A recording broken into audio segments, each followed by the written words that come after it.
আসসালামু আলাইকুম। এটা একটা এসডিবি বক্স বা মেন কন্ট্রোল বক্স এক ইউনিটের। তো এই ইউনিটের এই যে দেখতেছেন, এটা হলো আর্থিং বাসবার, এটা হলো জেনারেটরের নিউট্রাল বাসবার, এটা হলো ফেসের বাসবার। আর ওগুলো হলো এসপি বেকার, এটা হলো এসপি বেকার জেনারেটর কন্ট্রোল, এটা হলো এমসিসিবি।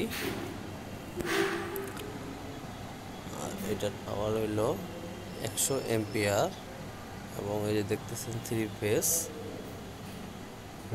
আর এটা হলো মার্কিং চিহ্ন কিভাবে লাগাবেন, এটা হলো পিডিবির নিউট্রাল বাসবার, এটা 3টা ফেজ 1 2 3। আর এখানে মেইন লাইন দেওয়া আছে 16 RM, দেখতেছেন মেইন লাইন 16 RM, নিউট্রালে 16 RM দেওয়া আছে, আর জেনারেটর দেওয়া আছে 10 RM। তো প্রথমত বাসবার ডিবি বক্সের বাসবারগুলোকে ঘষে নিতে হবে। যে দেখছেন আমি অলরেডি ঘষে নিয়েছি। এই যে এখন এই যে ঘষতেছি, এটা হলো আপনার জেনারেটারের ফেসের জন্য বাসবার। তো এটা ফিনিশিং দেওয়ার আগে বা তারগুলো লাগার আগে, সাজানোর আগে আপনার বাসবারগুলো একটু ভালোভাবে ঘষে নিতে হবে, যেন কোনোভাবে লুজ কানেকশন না ঘটে। আর লুজ কানেকশনের ফলে নানা রকম সমস্যা হয়, আগুনও ধরে যাইতে পারে। তো এগুলো থেকে সাবধান হয়ে থাকতে হবে, লুজ কানেকশন যেন কোনোভাবে না হয়। আর এগুলা বাসবারে যে তারগুলো লাগবে, এগুলোকে নাট বোল্ট দিয়ে লাগানো হবে। আর এই যে দেখতেছেন, এটা এই টিভি বক্সের তার আছে এসির জন্য 4 RM, 4-5টা এসি হবে, এসির জন্য 4 RM। তারপরে আপনার কিছু কিছু দূর থেকে পাওয়ার আসছে, কমন করা হয়েছে পাওয়ারগুলোতে, এটা তো আছে 4 RM। আর বেশিরভাগই যেগুলো সুইচ বোর্ডে সার্কিট আছে, এটা সব ইয়া থেকে যাবে, আপনার সুইচ বোর্ড থেকে যাবে। এই যে এটা হলো ডিবি বক্সটা, এবং এই ডিবি বক্সের মাপ হইল আপনার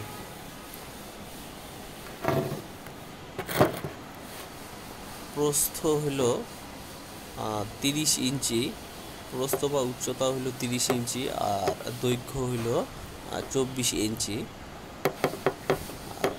এই ডিবি বক্স থেকে আপনার সুইচ বোর্ডে যে তারগুলো গেছে, তো সুইচ বোর্ড এবং শুধু কিছু কিছু পাওয়ার আছে, এই পাওয়ারগুলোতে সার্কিট টানা হয়েছে আপনার 2.5 দিয়ে, 1.5 দিয়ে কোনো কাজ করা হয় নাই। আর আর্থিং সবগুলোতে টানা হয়েছে 1.5 দিয়ে।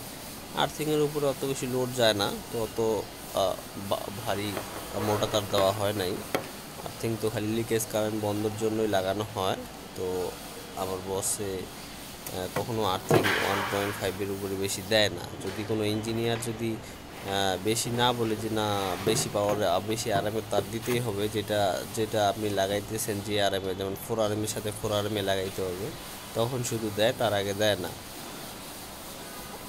আর এই যে দেখতেছেন, এগুলা হলো ডিবি বক্সের শুরুর দিকে আপনার তার গুছায় নিতে হবে। প্রথমে তো আমরা আর্থিংটা দিয়ে শুরু করলাম। এই যে দেখেন আর্থিংগুলো সব সাজায় গুছায় বাইর করে দিলাম, এবং তারপরে দেখেন আর্থিংটাতে ট্যাপ মারতেছি এবং এটা সাজানো শুরু করে দিয়েছি অলরেডি। আমার সঙ্গে কেউ নাই, তো আমি একাই, যার ফলে ভিডিওটা একটু দূর থেকে করতে হচ্ছে, একটা লেদার বা মইয়ের সাপোর্ট নিয়ে। দেখেন আমি তারগুলাকে আলাদা করে নিয়েছিলাম প্রথমে, তারপরে এই যে একসঙ্গে করে মাপ মতো ধরে ট্যাপ মারতে শুরু করতেছি, এবং ট্যাপটা মারতে হবে অবশ্যই সাজায় গুছায়, একটা তার আরেকটা তারের উপর যেন কোনোভাবে না থাকে, তাহলে দেখতে খারাপ লাগবে এবং জায়গাটা বেশি পরিমাণে নিবে। তো এটার দিকে সতর্কতা রাখতে হবে। দেখেন ট্যাপ একটা ট্যাপের উপর আরেকটা ট্যাপ মারতে হবে, 3-4টা প্যাচ দিতে হবে। এই দেখেন আমি এটা সাজায় নিচ্ছি, এবং যে কোণ আছে এই কোণটাও ভালোভাবে মাপটা নিতে হবে, তারটা যেখানে আপনি রাখবেন এটার মাপ নিতে হবে, এবং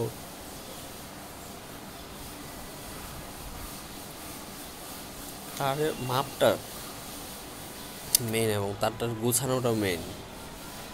কারণ তার গুছানোর উপর, তার সাজানোর উপর আপনি একটু সময় নিয়ে কাজটা করবেন, যত সময় নেবেন তত দেখতে সুন্দর হবে ডিবি বক্সটা, এবং সুন্দরভাবে সুন্দরই দেখায়। এখানে প্রায় আপনার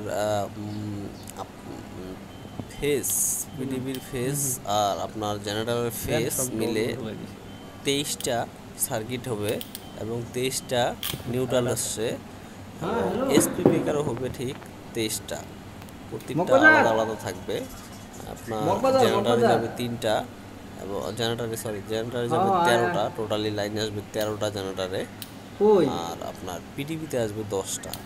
এখানে অধিকাংশ লাইন পিডিবিতে দেওয়া হবে, যেহেতু রেস্টুরেন্ট সব জেনারেটারই চায়, কিন্তু অনেক পাওয়ার যেগুলো আছে এই পাওয়ারগুলোকে কোনোভাবে জেনারেটারে দেওয়া যাবে না, কারণ এই পাওয়ারগুলোতে অনেক সময় ওরা একটু বেশি এম্পিয়ারের জিনিস ব্যবহার করে, বেশি ওয়ার্ডের জিনিস ব্যবহার করে।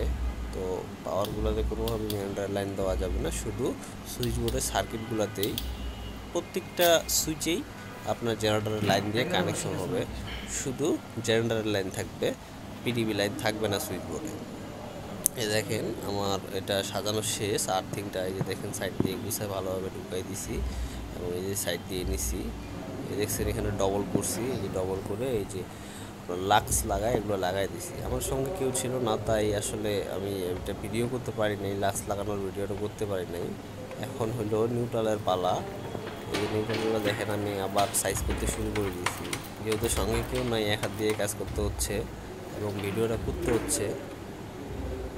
দেখেন তারগুলা সাইজ করে ওইভাবে ছাড়াই নিয়ে, মানে ভিতর সাইড দিয়ে আপনি টানবেন হলে ভিতর সাইড দিয়ে প্রথমে আর্থিং, তারপরে নিউট্রাল, তারপরে ফেস। এখন হলো আর্থিং সাজানোর পালা। তো তারগুলাকে ভিতর থেকেই আপনার আস্তে আস্তে ছাড়াই নেবেন এবং ওইখান থেকেই কাজ শুরু করবেন। দেখেন ভিতর দিয়ে টান দিবেন এবং আমি যেভাবে ওই যে 15 ধরে মাপ দিয়েছিলাম এইভাবেই আপনারাও নিতে পারেন। তো দ্বিতীয় ভিডিওটা আপনাকে পাঠাবো ইনশাল্লাহ। এটা হলো প্রথম ভিডিও ডিবি বক্সের। সবাই দোয়া করবেন। আসসালামু আলাইকুম।